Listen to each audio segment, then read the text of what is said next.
नमस्कार, मैं हूं आशुतोष और आप देख रहे हैं MP round up. Madhya Pradesh में विधानसभा का शीतकालीन सत्र शुरू हो गया है, लेकिन इस सत्र के शुरू में ही कांग्रेस ने कई तरह के आरोप लगाने शुरू कर दिए हैं। कांग्रेस विधायकों ने इसको लेकर के विधानसभा परिसर में प्रदर्शन भी किया। कांग्रेस विधायकों का आरोप है कि उनके सवाल ही बदल दिए गए। कांग्रेस विधायक बाला बच्चन, जयवर्धन सिंह, प्रताप ग्रेवाल, पंकज उपाध्याय, महेश परमार और बाबू जंडेल सिंह ने गंभीर आरोप लगाए और बताया कि उनके कई सवाल विधानसभा सत्र में बदल दिए गए। बताया जा रहा है कि इन विधायकों ने ये सवाल अगस्त में किए थे, लेकिन उनका आरोप है कि इन सवालों को बदल दिया गया और जवाब भी नहीं दिया गया। हालांकि मंत्री विश्वास सारंग ने इन आरोपों को खारिज कर दिया है और दावा किया है कि सरकार किसी भी सवाल को नहीं बदलती और ना ही सवालों के जवाब देने से बचती है। भले ही मंत्री जी ये दावा करें कि सरकार किसी भी सवाल का जवाब देने से नहीं बचती, लेकिन कई मंत्री ऐसे भी हैं जिन्हें ये भी पता नहीं होता कि उनके विभाग में क्या चल रहा है और किस तरह के आदेश निकाले जा रहे हैं। कई मंत्री तो सवाल पूछने पर चुपचाप वहां से चले जाते हैं।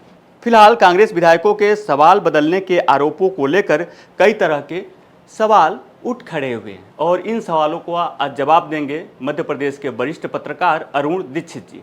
एमपी राउंडअप में अरुण जी, आपका बहुत बहुत स्वागत है। तो मेरा पहला सवाल ये है कि जो कांग्रेस विधायक आरोप लगा रहे हैं उनसे आप कितना इत्तेफाक रखते हैं? क्या सच में सवाल विधानसभा में बदले जा सकते हैं? आशुतोष जी, ये पहली बार नहीं हुआ है। मध्य प्रदेश विधानसभा में एक मुद्दा कई बार उठा है। विधायकों के ये आरोप लगते रहे हैं कि उनके सवाल बदले गए या उनके सवाल रोक दिए गए या उनके सवाल जो है उनको संबंधित पार्टी तक पहुंचा दिया गया।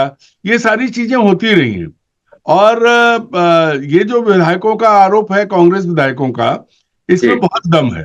क्योंकि विधानसभा और सरकार, दरअसल होता क्या है कि सरकार को जवाब देना है। सरकार, विधानसभा में सवाल आया और गया, और जब सरकार के संबंधित विभाग तक जाता है, लौट के वो किस शेप पे आया और कैसे पेश हुआ, ये बड़ा मुद्दा। और यही चीज होती है।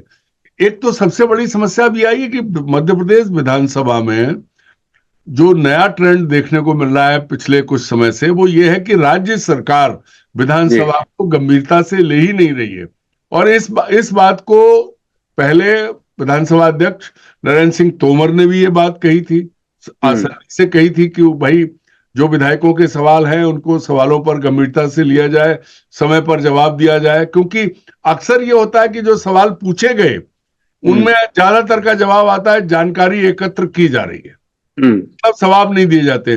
पिछले सत्र का मामला है कि आप सोचिए, व्यापम घोटाला इतना बड़ा मामला है, इतनी बड़ी जांच हो गई, सब कुछ है, जवाब आया था, एक विधायक का नाम नहीं आ रहा है याद मुझे, कि जानकारी एकत्र की जा रही है।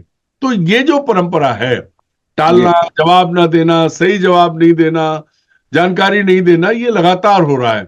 और सवालों में बदलाव या सवालों का जो जवाब आया, सवाल कुछ किया, जवाब कुछ आया, ये भी मामला गंभीर है, लेकिन ये हो रहा है, इसमें कोई शक नहीं है। लेकिन ये विश्वास सारंग तो हर सवाल को आज जवाब देने के लिए तैयार है। और ये बात ये भी है कि सरकार तो कई मंत्री, कई खबरें भी ऐसी चलती हैं कि मंत्री सवाल पूछने पे कतराते हैं, भाग जाते हैं वहां से। जो मंत्री ये कह रहे हैं कि सरकार जवाब देने को तैयार है जी, अब वो कह रहे हो, लेकिन वास्तविकता ये है कि जो हम लोगों ने देखा है, सरकार सदन में चर्चा से बचती है, सरकार सवालों के जवाब नहीं देना चाहती है। तो कई बार ऐसी अप्रिय स्थिति आ चुकी है सदन में कि सरकार की ओर से गलत जवाब दिया गया है। ये कई बार हुआ है कि उत्तर ही गलत दिया गया है। पिछले बार सत्र में उठा था ये मामला कि सवाल कुछ है, गलत उत्तर दिया गया है, गलत जानकारी दी गई है। ये हो रहा है। विश्वास सारंग कुछ भी कहे, लेकिन ये सब हो रहा है। वो इसके अलावा कुछ कह नहीं सकते क्योंकि वो मंत्री हैं। लेकिन वास्तविकता यह है कि विधानसभा की गरिमा सरकार गिरा रही है। जी, तो क्या सवाल चोरी माना जाए इसको, जैसे वोट चोरी का ये लोग आरोप लगा रहे हैं? नहीं, सवाल चोरी नहीं है। सवाल दरअसल क्या है, कड़वा सवाल है, भ्रष्टाचार को उजागर करने वाला सवाल है, या अफसरों की बेईमानी को उजागर करने वाला सवाल है। उन सवालों को अगर मान लीजिए सरकार को ये मानना पड़ा है, विश्वास सारंग जिस विभाग के मंत्री हैं, अगर उन्हें ये मानना पड़ा कि उनके मंत्रालय में गड़बड़ी हो रही है, तो वो खुद कटघरे में आएंगे तो हर मंत्री इससे बचना चाहता है। कड़वे सवालों से, स्पष्ट सवालों से सरकार बचना चाहती है, उत्तर नहीं देना चाहती, क्योंकि सरकार फंसती है। सरकार जब कटघरे में खड़ी होती है तो बचाव के लिए सवालों को रफा दफा कर देते हैं वो। एक सवाल ये भी है कि शीतकालीन जो सत्र है वो काफ़ी छोटा है, 5 दिन का सत्र है, उसमें भी 4 बैठकें ही होंगी। तो क्या मतलब प्रदेश में इतने मुद्दे हैं, इतने सारी कई जगह धरना प्रदर्शन, किसानों के मुद्दे, तमाम तरह के मुद्दे हैं, लेकिन इतने छोटे शीतकालीन सत्र में इन सारे मुद्दों पे चर्चा कैसे हो पाएगी?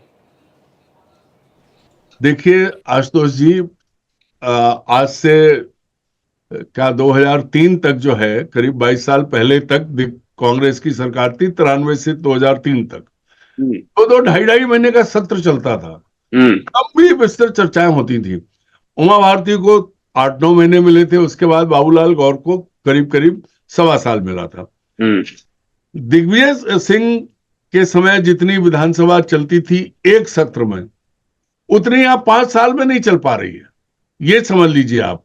पिछले आंकड़ा देखें तो सरकार चर्चा से बच रही है, सरकार मुद्दों पर बात करना नहीं चाहती, जवाब देना नहीं चाहती, और इसलिए सरकार लगातार सत्र सत्र की अवधि कम करती जा रही है। 4 दिन भी क्या है, अब 5 दिन का टोटल है, उसमें 1 दिन छुट्टी है, और 4 दिन में भी जैसे आज हंगामा हुआ वो चर्चा होगी ही नहीं। सबसे दुर्भाग्य की बात है कि वर्तमान सरकार, भारतीय जनता पार्टी की सरकार, लगातार सत्र छोटे कर रही है और गंभीर मुद्दों पे चर्चा नहीं हो रही। सरकार चर्चा से बचना चाहती है, और ये लोकतंत्र के लिए, प्रजातंत्र के लिए, खासतौर पर प्रदेश की जनता के लिए बहुत ही दुर्भाग्यपूर्ण है। क्योंकि जनता से जुड़े मुद्दे अगर हंगामे के बीच पास हो जाएंगे, उन पर कोई बात नहीं होगी, तो उससे क्या हासिल होने वाला है? सरकार की मनमानी। विधानसभा में सरकार मनमानी कर रही है, ये कह सकते हैं। तो आखिर अब इसमें भूमिका क्या होनी चाहिए? केवल विपक्ष विधानसभा परिसर में धरना प्रदर्शन करके अपना कर्तव्य को, अपने कर्तव्य का इतिश्री कर लेता है, तो विपक्ष का इसमें भूमिका, विपक्ष की भूमिका क्या होनी चाहिए इसमें? नहीं, देखिए आशुतोष जी, मैं कहता हूं कि विपक्ष की भूमिका, विपक्ष अगर नहीं होगा, विपक्ष अगर सरकार के सामने घुटने टेक देगा, तो फिर कैसे होगा कुछ? ठीक है, मान लीजिए कि आपकी संख्या कम है, 230 में आप साइड 63 के आसपास हैं, दूसरी 3 पार्टियां कुल हैं, बीजेपी, कांग्रेस और एक भारत आदिवासी पार्टी का एक मात्र एमएलए है, बाकी कोई नहीं है। तो मूल बात यह है कि अगर विपक्ष ये तय कर ले, मैं साफ साफ कहता हूं कि जब विपक्ष को लगता है कि उसकी आवाज नहीं सुनी जाएगी, उसे चर्चा के लिए समय नहीं मिलेगा, गंभीर विषय, भ्रष्टाचार के मुद्दे पे सरकार घेरेगी, इतने मुद्दे हैं जिन पे चर्चा होनी चाहिए, और सरकार नहीं, तो विपक्ष एक काम तो कर ही सकता है कि उस सत्र में शामिल ना हो। और कोई तरीका नहीं है। आपका विरोध का तरीका यह है कि ठीक है, आप कर लीजिए, जब आप चर्चा नहीं कराएंगे, समय नहीं देंगे, बात नहीं करेंगे, तो विधानसभा का मतलब क्या है? और मैं तो एक बात और कहता हूं कि अगर इतना ही करना है सरकार को, तो जैसे आजकल चल रहा है सब ऑनलाइन करा लीजिए ना। हर विधायक आपने वीडियो कॉन्फ्रेंसिंग की व्यवस्था करवा ही रहे हैं, करवा लीजिए, ऑनलाइन सब बैठ के हो जाएंगे। सत्र को जो है आप कन्वेंशन सेंटर में, हाउस को बदल दीजिए, क्या करना है फिर, चलता रहेगा। तो अब आपने ऑनलाइन की बात की, तो एक सवाल एक और है इस मामले को लेकर के। नेता प्रतिपक्ष जो हैं जबलपुर हाईकोर्ट भी गए हुए हैं कि आखिर पूरे देश में लगभग हर राज्यों में जो विधानसभा सत्र होता है वो लाइव होता है, लेकिन मध्य प्रदेश में कुछ नहीं है, ऐसा कोई लाइव नहीं होता है, और जो वीडियो आता है बाहर, जो निकलता है वीडियो, वो थर्ड क्वालिटी की होती है। मतलब इस जमाने में इस पे आप क्या कहेंगे? आखिर लाइव क्यों नहीं करना चाहते विधानसभा सत्र को? ये भाई यही तो बात है। अगर कोई कमजोरी ना होती, जब सब कुछ स्पष्ट है, सब कुछ साफ गोई है, तो फिर संसद की तरह जो है विधानसभाएं भी हो सकती हैं। विधानसभा, मध्य प्रदेश की विधानसभा में तकनीकी उन्नयन के मामले में, जिसको कहते हैं टेक्निकल डेवलपमेंट, और उसके नाम पे कभी लैपटॉप बट रहे हैं, तो कभी टैबलेट बट रहे हैं, कभी विधायकों को कोई ट्रेनिंग हो रही है। तो जब सब कुछ कर रहे हो तो लाइव क्यों नहीं कर रहे? सबसे बड़ा सवाल है। विधानसभा सत्र लाइव होना चाहिए, इससे बहुत कुछ साफ हो जाएगा, और गांव गांव तक लोग देख सकेंगे कि हमारी विधानसभा क्या कर रही है, कैसे चल रही है। हाँ, जब संसद कर सकता है तो आप क्यों नहीं कर सकते आखिर? क्यों, वही कह रहे हो, छुपाना क्या है? आप क्लियर हाँ। बात कीजिए, भाई जनहित के मुद्दों के लिए विधानसभा बनी है, उसमें कौन कहाँ क्या बात कर रहा है जनता देखे तो कि उसके प्रतिनिधि उसके लिए कितनी बात कर रहे हैं, इसमें क्या तकलीफ है? और सब कुछ आजकल का तो जमाना एकदम ऐसा है कि आप जब वेबसाइट आपके पास है, सारी चीजें आपके पास है, तो लाइव होने दीजिए, उसमें कोई और समस्या ही नहीं। जो वीडियो भी आते हैं वो काफी काट छाट के आते हैं, जो अपने काम भर के होते हैं वही वीडियो बाहर आते हैं, अंदर से कुछ आता ही नहीं है। ना जनता को पता है कुछ अंदर क्या हो रहा है। जो विधायक ने आके बाइट दे दिया, बयान दे दिया, जो सरकार की तरफ से कोई मंत्री आके बयान दे दिया, बस उसी पे जनता जानती है कि हाँ यही हुआ है, अंदर तो क्या हुआ किसी को पता ही नहीं है।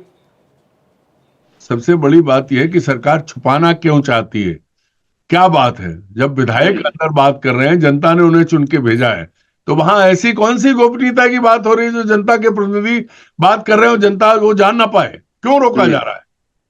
क्यों? क्योंकि सरकार की कमजोरियां हैं, और विधानसभा अध्यक्ष को इसके लिए असर्ट करना चाहिए, उनको करना चाहिए, क्योंकि बाकी तो मध्य प्रदेश की विधानसभा की बिल्डिंग लेटेस्ट है, सब कुछ सुविधाएं हैं उसमें, सब कुछ हो सकता है, और तो और यहाँ विधान परिषद की भी बिल्डिंग बनी हुई है, लेकिन सब कुछ हो सकता है, बस सरकार की नीयत साफ नहीं है, और विधानसभा अध्यक्ष उस पर जोर नहीं दे रहे हैं। सरकार की नीयत साफ नहीं है और विधानसभा अध्यक्ष इस पे जोर नहीं दे रहे हैं, नहीं तो लाइव होता विधानसभा सत्र, पूरी जनता देखती, उनसे जुड़े मुद्दे वहां उठते, जनता देखती कौन क्या बातें कर रहा है उनके मुद्दे को लेकर के। अरुण जी, आपका बहुत बहुत धन्यवाद एमपी राउंडअप से जुड़ने के लिए। मध्य प्रदेश से जुड़ी तमाम बड़ी खबरें देखने के लिए देखते रहें एमपी तक।